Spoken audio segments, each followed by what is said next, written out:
The symbolism of sheep and shepherds runs very, very deep in the bones of Christianity. Psalm 23, which we just sang a moment ago, "The Lord is my shepherd." Or we could hop over to the Gospel of Luke, where the Christmas angels appear first to the shepherds. Or today's reading from 1 Peter, "You were going astray like sheep, but now you have returned to the shepherd." On and on it goes in our sacred text. The Bible is clearly very, very interested in sheep and shepherds. It's not a uniquely Christian or even ancient Israelite symbol. Many kings of the ancient Near Eastern world used this imagery. For example, the famous Babylonian legal text, the Code of Hammurabi, explicitly names that king as, quote, "the shepherd of his people." Statues of the Egyptian god Osiris and of Egyptian pharaohs frequently depict them holding a shepherd's crook in the right hand. This imagery is all over the ancient world once you begin looking for it. The king is the shepherd, the people are sheep. Perhaps unsurprisingly, during my seminary studies, I learned that there is a growing unease in certain Christian circles with the ancient symbolism of sheep and shepherds. The reasoning among this school of thinkers runs like so. Framing human beings as sheep is ultimately demeaning.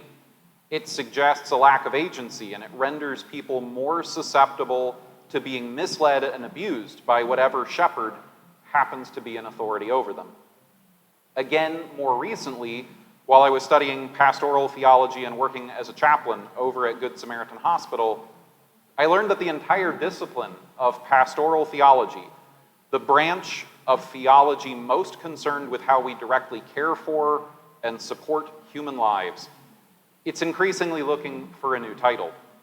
Pastoral theology, I was told, implies that the one offering aid, the pastor, the chaplain, the counselor, is a shepherd, and therefore the one being given aid is a sheep. This is problematic as it sets up a model of ongoing dependence upon the care provider. A better metaphor for spiritual care is needed, say some. There is undoubtedly wisdom in these critiques. Christianity, in its worst historical forms, has unquestionably used fear, guilt, shame, and intellectual infantilization to render worshipers dependent on their spiritual leaders in a variety of unhealthy ways. It has made human beings into a kind of sheep, which can be easily led into donating lots of money to a televangelist, say, or voting precisely as they are told to vote, or even marching off to war in a crusade against whoever the current shepherd would most like to see killed. We should be aware of these dangerously abusive dynamics and the ways our sacred symbols can empower them. This passive dependency is what's being suggested whenever an angry internet rant ends with the words, "Wake up, sheeple." Sheep are foolish. They lack understanding. They are easily misled when the flock happens to be headed in the wrong direction. The sheep image implies fundamentally that someone else should be in charge. But there is another side to all this, an uncomfortable side perhaps, but we ought to consider it. And that is this: we humans really are at least a little bit like sheep. I mean, let's be honest, we can be very foolish. We often do lack understanding. And we are the sort of social creatures who tend to unthinkingly follow along with the rest of the herd. And the Christian theological claim fundamentally is that someone else, namely Christ, should be in charge. So if we are, at least in some ways, like sheep, then maybe we really do, at least in some ways, need a shepherd. But what does that mean exactly? Because this is the thing about metaphors. They don't work across the board. They're only meant to be read in specific ways. So if I tell you that my favorite boxer is like a lion in the ring, odds are good you will not say, "That is a bad metaphor, Dan. Your favorite boxer clearly does not have claws nor a tail." You don't say this because you get that what I'm actually saying is something about the way the boxer moves, or about his mix of grace and aggression, or perhaps his intimidating presence.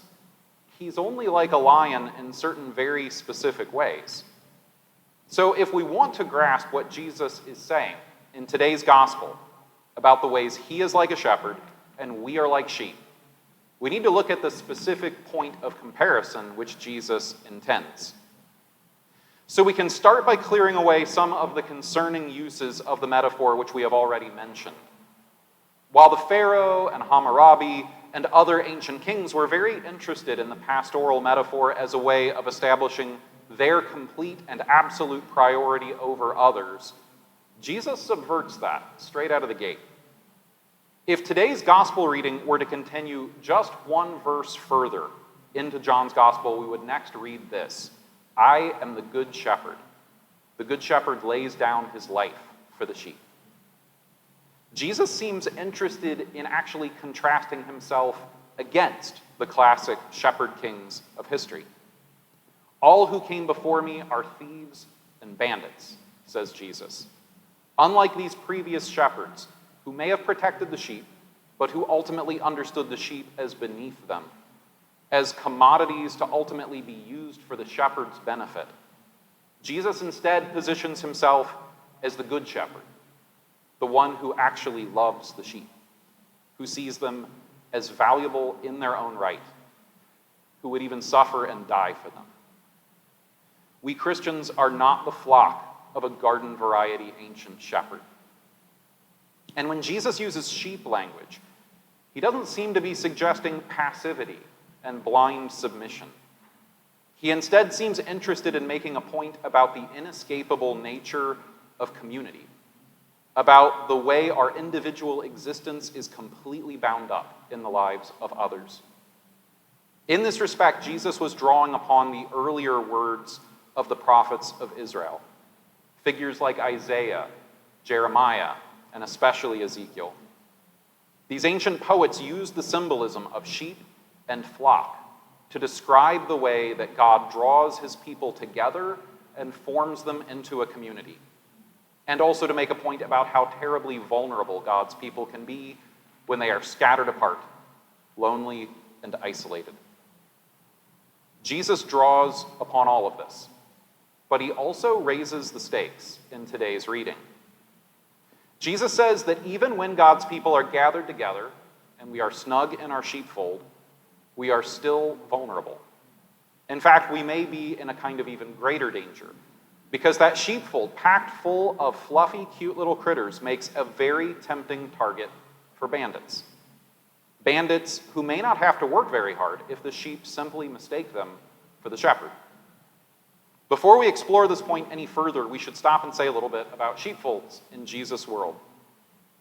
So in ancient Palestine, shepherds took their flocks out to pasture during the day, and they would lead them around across the countryside to find fresh grazing and water sources. Whenever night fell, these shepherds were faced with the challenge of keeping their sheep from wandering off while the shepherds slept. If the shepherds were in a remote location, they might herd the sheep into a cave or a narrow valley. If nothing like this was handy, they might weave some branches, especially from thorny plants, into a makeshift fence to enclose the flock or shut it into a gully. Yet these were emergency measures that you took when you were far from home. The best practice was simply to get your flock back home or to an established town, village, or watering hole with a proper sheepfold. Sheepfolds were permanent structures consisting of a low stone wall, usually with an entrance gate. Unlike the imperfect enclosures used out in the wild, sheep in a sheepfold couldn't squeeze through a gap or climb over the barrier. Once they were in, the only way they could get out was the gate. And that was good news for the shepherds, because they could simply camp at the gate, blocking the sheep in for the night. If you were a shepherd who brought your flock to a sheepfold and found you were the only flock in town for the night, easy enough. But frequently you might find yourself sharing that sheepfold with another flock or two until morning. This complex situation seems to be what Jesus describes in today's text. Notice how he makes repeated reference to the shepherd calling all of his own sheep from the fold, implying that there are other sheep in that fold who belong to someone else. Given the mixed and confusing nature of a packed sheepfold, it's unsurprising that the occasional thief might try to make off with a couple animals during the night, climb over the wall, give a sheep or two a boost over the ledge, and away you go, while the shepherds are asleep at the gate. Or perhaps somebody gets a really early start in the morning, mixes a few sheep from another flock in with their own, and off they go. It's an easy way to pick up some extra cash if you can pull it off. It's these kind of sheep-stealing tactics which Jesus references with today's metaphor. Unlike the prophets of Israel, who tended to use the flock symbolism to describe God gathering his people out from among the other nations, Jesus envisions his followers as living in a much more complicated world, one where they are actually mixed in amongst the sheep of other shepherds. And that, Jesus says, is why we need to learn to recognize our shepherd's voice.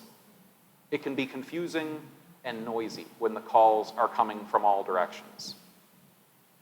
If we respond to the wrong voice, we sheep are in real danger of being stolen. And that's a big problem because the ones doing the stealing regard the sheep as expendable goods, suitable only for shearing or slaughter. These thieves come to kill, steal, and destroy, as Jesus puts it.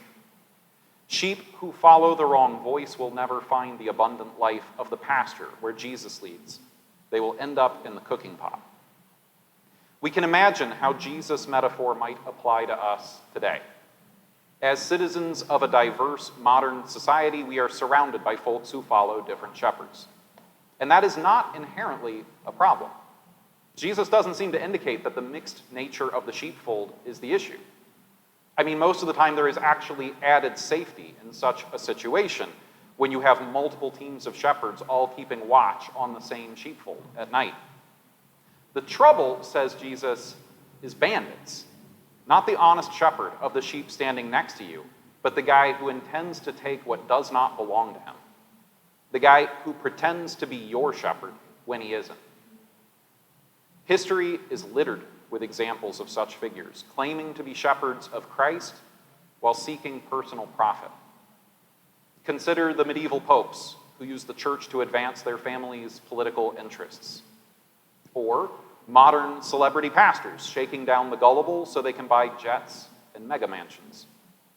Or online scammers who just this past month tried to impersonate Martin over there via email, attempting to trick folks in this community into sending them money.